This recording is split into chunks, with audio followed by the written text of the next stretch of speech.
My name's Rob Watson and I'm a master coach for Peeplecoach. I've always been in human resources and so when you're working in human resources, part of your portfolio is, even at a very young stage in your career, is to look at coaching. And what I've done over my period of time as I've grown, my experience around coaching has also developed.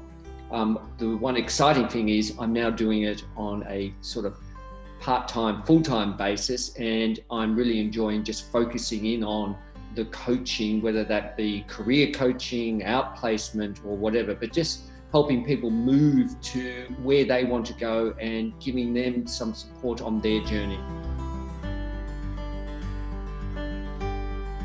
I like seeing people grow and develop and get energy and passion and achieve their personal goals, whatever that may be. It could be someone in outplacement who wants a career change and I assist them. It could be someone who wants that ideal job and they don't know how to get it. So, I just provide them with the roadmap and the support to get there.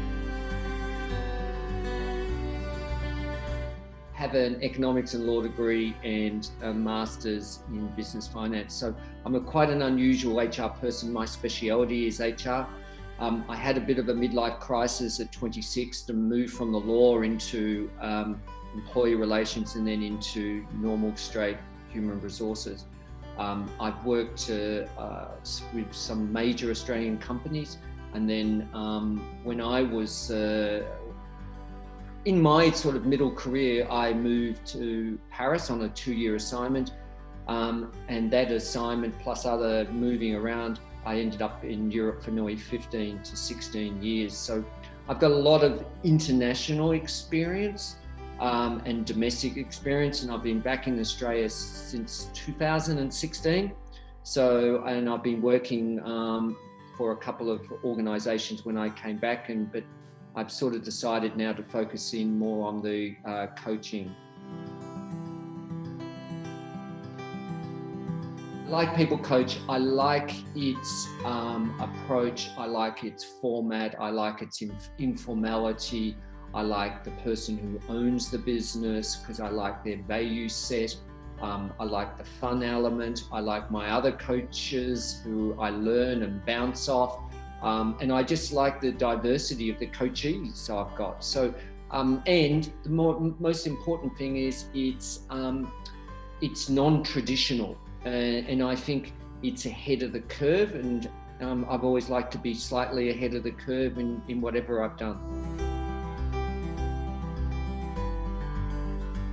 Do what you do to yourself, to others, right? So respect yourself, respect others. So yeah, it's really, I go through a motto of humility and humbleness. I think that you've always got to put yourself in the other person's shoes and not ask someone unless you know what you're asking them to do and what impact it's going to have on them, because leaders are about impact, whatever shape and form that is, and it doesn't matter what type of leader you are, because there's all different types of leaders.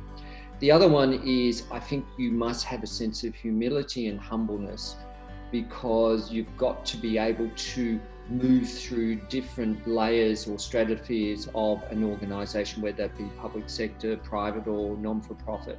And you've got to be able to talk to anybody. So you've got to have that air of, some people might call it approachability. So they're the two things that I would suggest.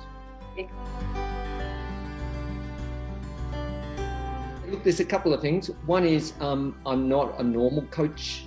I come from a commercial background. I understand what it's like to recruit. So I have some insight to what people are looking for, if it's around outplacement. If it's a career coach, I've been developing people. I've got to identify who are high performers and people who can move through the organization. So, with that experience and the experience I have as coaching, I think that, I can really help someone on their journey.